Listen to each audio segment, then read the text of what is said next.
Thanks for tuning in to another episode of the Urban Scope podcast.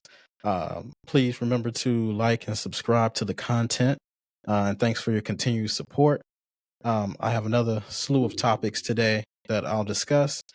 Some very good topics, a more diverse set of topics today. So, without further ado, the first topic I have is the Inside the NBA news, or NBA on TNT, as most people know it as. So, according to the Hollywood Reporter, the Inside the NBA will broadcast on ESPN and ABC starting next season as a part of a settlement between Warner Brothers and the NBA. The NBA rejected the offer from TNT to go with the Amazon offer. So, TNT sued the NBA, and a part of that settlement deal is they will keep the NBA on TNT, and it will now be called the Inside the NBA, and it will be broadcasted on ESPN and ABC. Now, basketball that was on TNT will move towards Amazon programming, and I'll kind of talk about the pros and cons of that deal and how it affects the viewer, the common viewer, and NBA fans as well, from a macro perspective. Um, so, just a little background: the NBA on TNT started back in 1989. So it didn't always have the same cast. But the cast now is composed of Shaquille O'Neal, Hall of Famer; Charles Barkley, Hall of Famer; Kenny the Jet Smith, who I believe was a French Hall of Famer; and then Ernie Smith. They do have people who kind of intermingle on the show. Every year they do what they call a players only, where they have like a Candace Parker or Jamal Crawford, Baron Davis, people like that stop by and they host the show. But the show, from a general standpoint, is one of the best shows on TV. Even if you're not an NBA fan or a purist, just the comedy that's on the show between Shaquille O'Neal and Charles Barkley is just outstanding, especially for a TV aspect, and for them to continue this excellence over so many years. It's just it's remarkable. It's riveting. Um, just some things about the deal that I thought about, as far, the deal is very good for Amazon. Amazon has been branching out to not only their web-based products that they sell and small businesses and initiatives that they've been doing, but they also is branched into the sports world. So not only will they be doing NBA games, but they're already doing NFL Thursday night games. They're doing NFL Black Friday games on Fridays around Thanksgiving. Starting, they'll be doing it next week as well. They also do MLB. They do WNBA sometimes, and they also, I think they're doing. Um, well, they'll be doing the hockey stuff as well. So they're kind of branching out to sports and just getting out there. Eventually, they'll probably start doing podcasts.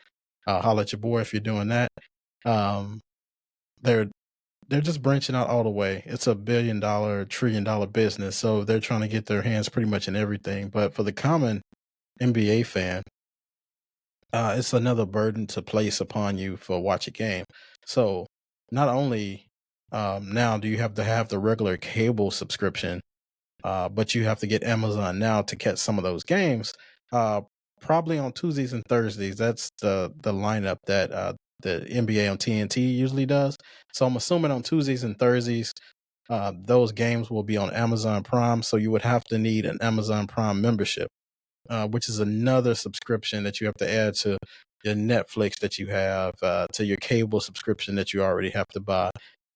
Some of those games on NFL are broadcast on NFL Network, or NFL TV exclusively, so you have to get that. And then last year they kind of tripped everybody up with the Chiefs games being on Peacock, so you had to get a Peacock subscription. So now there's going to be plenty more different subscriptions that you'll have to get, and a bunch of money that you'll have to dole out to watch these games. And if you're a fan of certain teams, the bigger name teams, you'll have to do that. But the NBA TV, they do not NBA TV, but the NBA does a good job with their um, subscription package for the games, opposed to the NFL League Pass. NFL League Pass is very expensive. It can run you anywhere from close to, I believe, $100 a month. But the NBA, you watch way more games and way more broadcasts, but you only pay around, anywhere from $15 to $20 a month, depending on which package you get. Just depends on whatever your preference is as far as how many TVs you want to watch it on and the access that you want to have to different teams and things like that. But when they added the Amazon package, now you're gonna have to shell out extra money, for the common viewer. That's gonna be another hindrance and it's gonna affect viewership. The games on NBA on TNT, you can easily watch those, with your regular cable subscription or whatever. And I'm not sure how the Amazon deal would affect bars who have to now have access to Amazon. I'm assuming if they have some kind of app based like a Roku or Apple TV or something like that, they'll be able to get it, but you can't get Amazon from a regular cable channel. So that's going to affect viewership as well. And the NBA is always trying to expand, so I don't see how this move will help them expand. But maybe they see something that the common viewer doesn't, and that's why they make the big bucks. So I'm going to remain optimistic about this move with Amazon to see how it affects viewership. And like I said, I believe they signed a multi-year deal. So it might be 5 or 10 years before any other options come along. And if they eventually run back to TNT, but like I said, it seems like there's some love lost there with the NBA is not matching their offer. So they were kind of upset about that. So, but from a general standpoint, I think I will probably get the Amazon subscription because, like I said, I'm a fan of what the NBA on TV does, which, it'll be inside the NBA now, but that show is just like it's hilarious. And like I said, you don't have to be a true sports fan to like the show. A lot of reference they make to pop culture and references they make to current events is pretty hilarious. And like to say, Charles Barkley speaks his mind and always gives you this rare take on his expertise from playing the game as well as his expertise just living as a person. So I'm going to remain optimistic about this deal, but I think it's going to be a hindrance for the common fan. And until then, we'll try to see where that deal goes, and we'll be able to update that in the near future. So just another bit of news to switch to kind of music side of things. The rapper Cordae, who I was a fan of his first album, not so much of his second album, but his first album was very, like I said, your first album is always going to be your best and it's always going to be your most introspective. It's going to give you the most raw talent on it because, like I said, you're coming from nothing or you're coming from a place of been building skin in the game, and the first album does that, so to speak. And you're able to get those get that talent out there, get it showcased, get it on full display. So with Cordae's new album called Crossroads, which is out now on all streaming platforms, he kind of talked about his inspiration for this album and where he got that inspiration from. So I found it kind of ironic. He got his inspiration for this album from Lil Wayne, who is featured on 2 of his songs on the album. Um, Lil Wayne pretty much gave him advice he said, treat every song like it's people's first time hearing you. Lil Wayne is probably the best person to give that advice. He had a run back in my college years, probably anywhere from '05 to 2010. He had an unstoppable run. He was on every feature. He was putting out all these mixtapes, putting out all this music for free. And then he put out the Carter 3, and then he put out the Carter, just put out songs that were just every time you had to run to hear his song just to hear what he would say next. And it always felt like he had a chip on his shoulder or he had something to prove, which, Lil Wayne comes from the unique perspective of when he became a solo artist, he was with Cash Money Records and with, Juvenile and Baby and Turk and BG and all these other guys. But then when he became solo, he was on his own. So he had to defend for himself. It's kind of like a bird leaving the nest and he goes out there to defend himself. So he had to prove to everyone that he could be a solo artist, that it wasn't just the other guys in the group that were contributing to the group, but he was a vital source as well. So when he dropped the Carter 1, which is a classic album that I think is very underrated. It's not brung up a lot when it comes to classic albums, but I had another listen to it the other day. I grew up listening to that album. So when he first came out with the Carter 1, and then he came out with the Carter 2, and then the Carter 3 just solidified him as one of the greatest of all time. So he was unique in giving this advice because Cordae, like I said, he's a young artist, and sometimes young artists and just young people and doing what they do have complacency issues. And with his advice of telling him to treat every song like it's the first time people are hearing you is don't be complacent. When you're complacent, you become stuck in your ways. You kind of you build this entitlement. And Lil Wayne, like I said, he's one of the best giving this advice, especially off the snub of the Super Bowl. He feels like he has an even bigger chip on the shoulder now, and I think he's going to put out even better music. So Cordae, for him to take this advice and to run with it, I think is a good thing because, like I said, it's going to keep him hungrier. And like once you get the money in the industry, I think some artists kind of fall back and feel like, oh well, I put out this piece of work and I put out work already. The work's done. No, the work's just begun because, like I said, until your name's on that epitaph, you still have work to put in. You still have ways to go. So, and another note on Lil Wayne, it's just, I think from a standpoint of survival, he had to have that, he had to have that thought pattern because he was part of one of the greatest groups of all time, but one of the biggest songs of all time, some of the biggest songs of all time.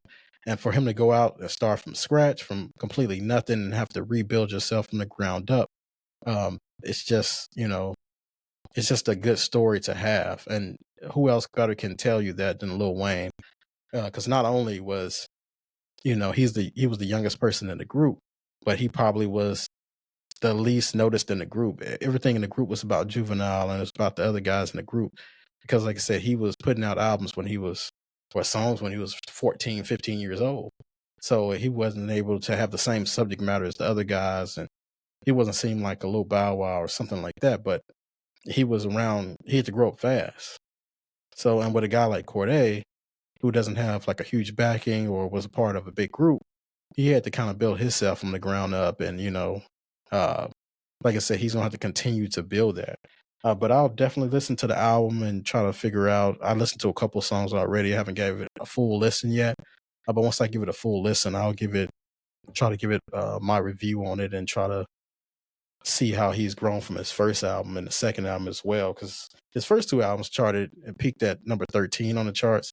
It'll be interesting to see what this album charts as because he did drop the same day as I believe Mary J. Blige and the other couple people. So it'll be kind of more difficult. And then Tyler the Creator's album is still charting at number 1. So he probably won't start off at number 1 or probably in the top 5. So hopefully he can remain in that top 20. But yeah, it's just a powerful message, that Lil Wayne gave to Cordae. Just preaching that urgency. Like I said, that urgency always keep you going. Because complacency is, oh man, it's a tough one to deal with. Like we all go through complacency at some point, but once you get past that complacency, I think you'll be better for it. Yeah, it's like I said, pray, all respect to Cordae, and hopefully, during his journey, he'll find peace and solace in his ascension, and we'll see what's next for Cordae. Speaking of what's next, I ran across an article from independent.com that kind of made reference to the next James Bond. I'm not a huge James Bonds fan, but I played GoldenEye 007 a lot as a kid. I was a fan of the game. It was a third-person shooter type video game. It was a classic video game on Nintendo 64 and things like that. But as far as the movie goes, I've never watched the whole entire movie. But it is it is an interesting series that started all the way back in 1953. Um, but the producer of the show, Barbara Broccoli, said that the next actor that they picked for that movie, since Daniel Craig stepped down, the next actor will be in their 30s and won't necessarily be white, which is kind of interesting because every other actor in that series for GoldenEye or 007, James Bond movies were white, particularly of English or British or some kind of Scottish background. So the possibility of the next James Bond being black or being, Asian or Mexican or something like that, it'll be groundbreaking. I know, like, there were rumors, decades ago that Idris Elba, who is English as well, or he's from in that area, there were rumors that they wanted him to play that role, but for some reason it never came to fruition if it was true. And then some people always felt like if you do the James Bond's movies, that that'll be somewhat the end of your career, or that's kind of an end of a career job. I'm not sure how much truth that is, but most of the actors that play that James Bond role, I haven't seen them really in too many other movies. But like I said, I didn't do heavy research on that, but maybe it just didn't draw my attention to those movies. Um, but you know, that poses the question: will they actually pick an actor? Because they said not necessarily white, so it came to question of will they actually pick an actor that is not white? So I don't know. I just compiled a list since Denzel would be too old to do the movie, um, and most of the actors that I looked up were over in their 40s, surprisingly, or older. I looked at the list of actors who were in their 30s, that were specifically in their 30s, and who was not, even, I just looked at actors in their 30s and see who would be fitting for the role. And let me know, what do you think? I'll probably post a comment section on it, but of what actor you think in their 30s will be best for the James Bond role. Um, they would have to make a commitment to probably a series of movies, probably 3 or 4 movies, and it would take the time commitment. So I don't know who would best fit that role, but I made a list um, of who I thought could be possibly in that role. So John Boyega, who's from the Star Wars films, he's the black guy in the Star Wars films. He is British, but he's black as well. So maybe he's in his 30s, so maybe he could be up for that role. Damson Idris, who's from the Snowfall series, he's Nigerian and English, and he has the accent too, as well as of the English accent. I thought about him as well. So I thought about Michael B. Jordan, who was from the Creed movies. He's in his 30s.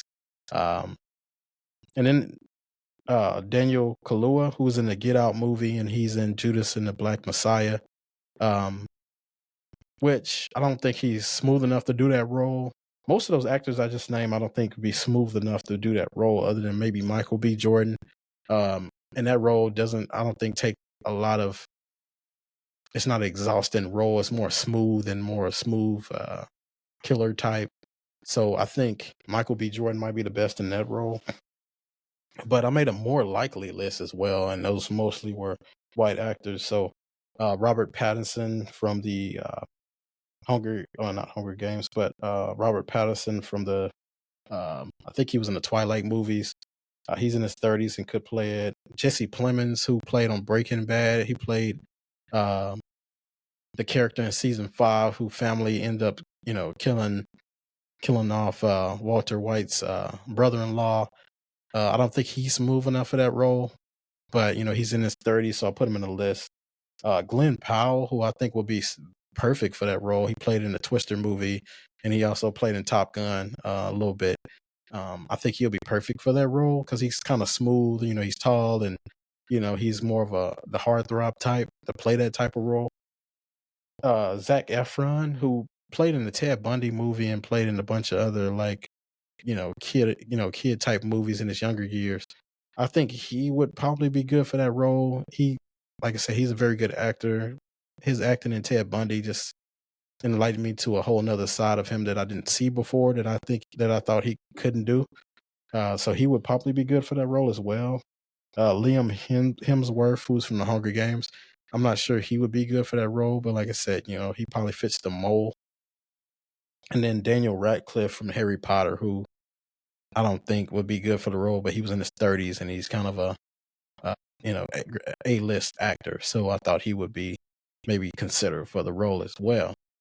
So like I said, I'll put up a comment section on who you feel would be the most suitable for that role, and I'll kind of do a survey on that as well. So just let me know your thoughts, and then I'll put a comment section so you can make your um, picks on who you think would be the best next James Bond. Because most of these actors I'm not familiar with. I'm familiar with about probably half or a little bit of half of those actors. So just let me know what you think about that.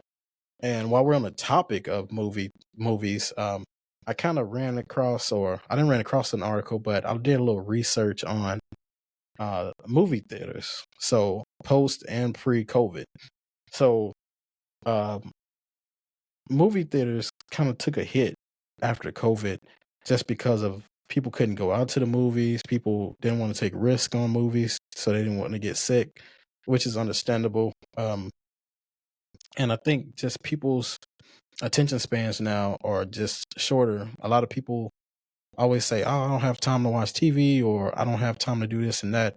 But you make time what you want to make time for. So I think people just kind of lost interest in maybe going to the movies just due to COVID kind of exposing that convenience. So, and when I say convenience, I'll talk about the convenience that was created from COVID as a result of um, of this epidemic that hit the nation and the world in 2020, early 2020 at that. So it pretty much messed up the whole year as far as um, revenue and sales and things like that. So um, I looked up, according to Box Office Mojo.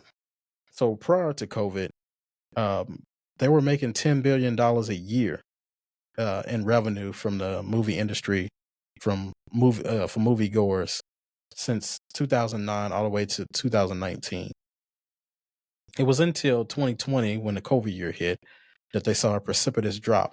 So it was under, ever since COVID. So from all the way from 2020 to present day 2024, which we only have 1 month left in the year, and unforeseeing some movie that comes out that'll put, that it's going to make $3 or $4 billion, or movies that will do that, I can assume that they'll be under $10 billion again.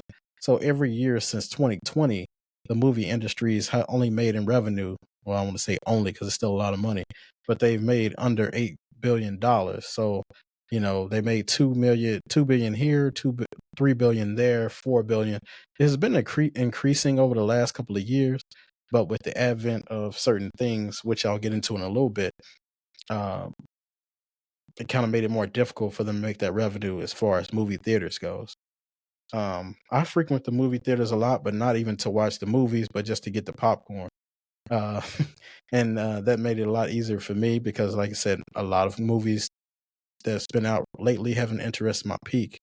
So I watched the Twisters movies this year, and then before that, it was all the way John Wick 4, which was probably a year or two before that. So I might average once a year going to the movies. I'll find a movie that actually interests me. So, but to talk about the reasons I think for the movie theaters kind of fizzling out revenue wise, during COVID, there were options that wasn't available for movies before. So when you think about the COVID year, that's when the ascension of, or the invention of, HBO Max came to life. HBO Max, you were able to stream movies directly to that were slated for theater releases directly to the app, and you didn't have to pay any additional money. So movies, there was a superhero movie. I want to say that was a DC movie that came directly to HBO Max. There was a house party movie that LeBron James put out and went to HBO Max. There was a Denzel Washington movie, I believe The Little Things, that came to HBO Max. So there were like 5 or 6, maybe 10 movies that came out that were slated for theater releases that went directly to apps. So when you can watch a movie from the comfort of your home or the comfort of your phone, that changes the game. And shout out to HBO Max for actually coming up with that idea and figuring out ways to be creative to still put out the content, because during COVID, a lot of people we ran out of content. Like nobody was filming movies or TV shows unless you had something in the tuck that you can put out. Like Netflix put out the Last Dance with Michael Jordan story that everyone was at home and it did crazy numbers. But other than that, if you didn't have anything in the tuck, you were kind of on hold, and then financially, these actors couldn't make any money. But with the HBO Max idea, they were. Disney also did it as well, but they charged like $20. But when you think about it from the general fan, that's a better idea than the movies, because when you go to the movies, I have to pay $12 to $15 for the ticket. I'm gonna have to buy concessions. That's probably another $20, and if I got a family, I'm probably spending $100 to $200 that night. But if I buy the movie at home, I can pay $20 for the movie, charge $5 a person to get the movie in my house, and I can get my own food and still come out cheaper. And that's what a lot of people started doing, especially with the Disney movies. Some of those movies, they was charging $30, and you didn't even own it. You just had to rent the movie. So you only had a certain amount of time to watch the movie, and the movie was gone. So that convenience kind of hurt the theater industry. And another thing is too is if I can watch the movie at home, I don't have to find a babysitter. I don't have to, figure out and get out in the cold or get out in the heat to watch the movie. I can do it from my house on a weekend. Saturday, I can just wake up, buy the movie, have my popcorn already ready, have my snacks already ready, and I can just go. And that convenience, you can't really beat that type of convenience. So, um, I don't think anybody's necessary to blame other than COVID. We blame COVID on a lot of things, and this is a direct effect of it. Most businesses as well, unless you own a grocery store or pharmacy where people had to get their medicine and had to get groceries, the restaurants industries were hit hard as well, and even the gas industry because people wasn't really driving anywhere. So, but they made up for that now, well over that now in the gas industry, and I'm pretty sure restaurant industry as well. Like I said, people couldn't wait to get out and wait to live, have some sense of normalcy.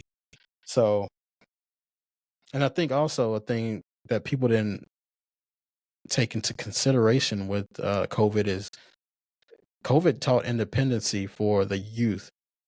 People that didn't want to report to a boss anymore, you can just Uber, drive Uber, or you can, deliver for Uber Eats or DoorDash and not have to deal with a boss, and you can work at your own pace.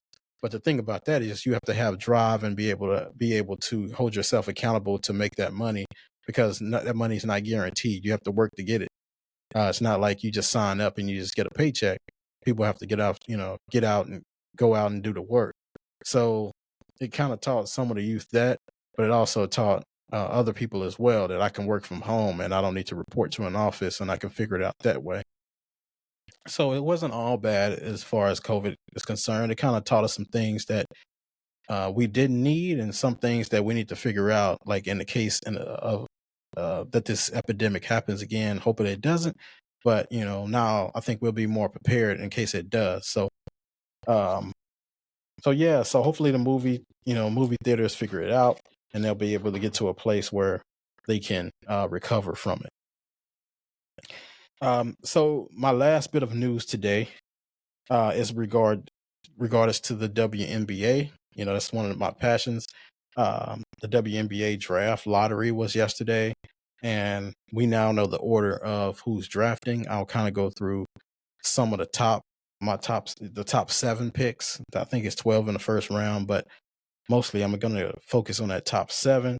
The WNBA draft is on April 14, 2025, which the WNBA has a unique drafting system because their draft is occurring while people are still in college. So their players are still in college in the middle of March Madness when the draft goes on. So you figure out when you get drafted, when you're trying to win a national championship, or if you just got knocked out of contention, you find out. So it's kind of a bittersweet moment for some of these players and some of these potential draftees.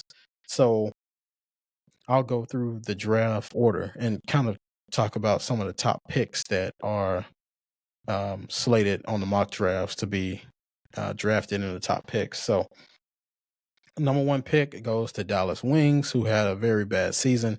They have some good pieces, but like I said, they they got the number one pick for a reason. LA Sparks, who probably had the worst record, but with the draft lottery, it's not based on record; it's based on whoever gets the most ping pong. Well, who gets selected to ping pong.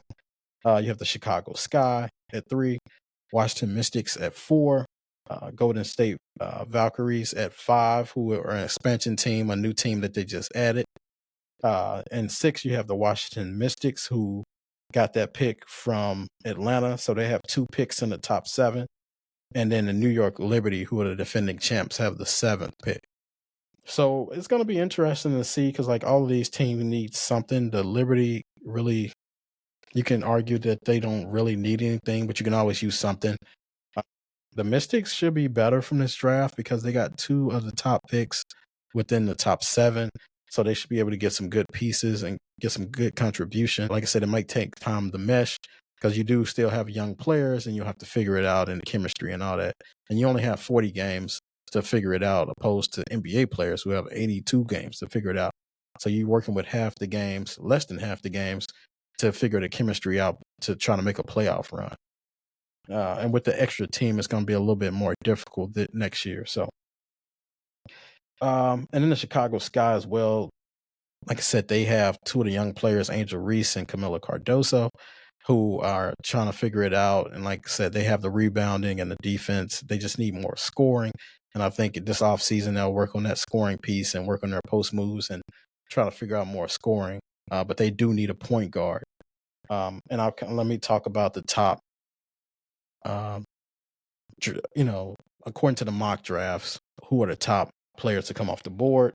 So Paige Buchers from UConn is the consensus number 1 on most draft boards to go number 1. Kiki Arifin from USC, slated number 2. Zizi Fudd, if that's how I'm saying it. She's a teammate of Paige Buchers at UConn. Olivia Miles from Notre Dame at number 4. Number 5 is Lauren Betts out of UCLA. Number 6 is Dominique Malonga from France. France has been a basketball powerhouse lately. And Anissa Morrow from LSU is slated for number 7.